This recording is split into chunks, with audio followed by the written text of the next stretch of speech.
हमारे ब्रज में के लाला तू भगवान है। ठाकुर जी बोले काय को मधुमंगल तू ये काय को पूछ रहा हो? बोले ना ना, हमने ऐसी सुनी है कि जब गर्गाचार्य जी आए ना तो वो कह के गए कि यशोदा मैया तुम्हारो लाला नारायण समान गुण ही है, और तेरी हरकतन ते हुए ऐसा लगे कि तू कहीं भगवान तो ना है।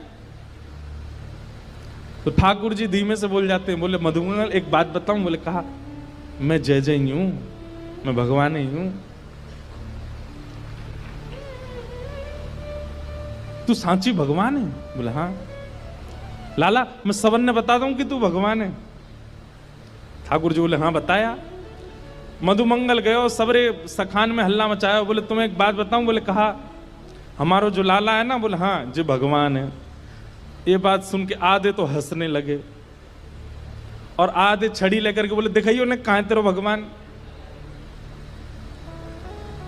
ठाकुर जी निकल के आए कुंज से, आज बड़ी अदा से निकल के आए। ए मधुमंगल सीताराम प्रणाम करो, हम भगवान हैं।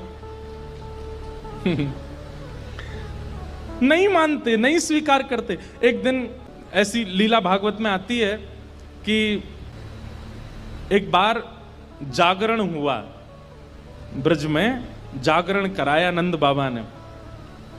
जागरण का मतलब है पूरी रात जग करके अपने इष्ट का स्मरण करना, वो जागरण है। रात भर जागरण चला।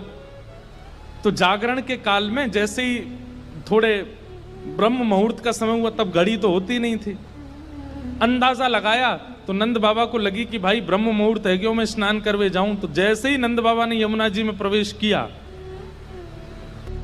क्योंकि अब तो नहीं ऐसा होता पर नदियों में भी स्नान करने का समय होता है। ब्रह्म काल से पहले अगर आप नदी स्नान करते हैं तो वो देवताओं का समय होता है, उस समय देवता स्नान करने आते हैं, उस समय नहीं करना चाहिए।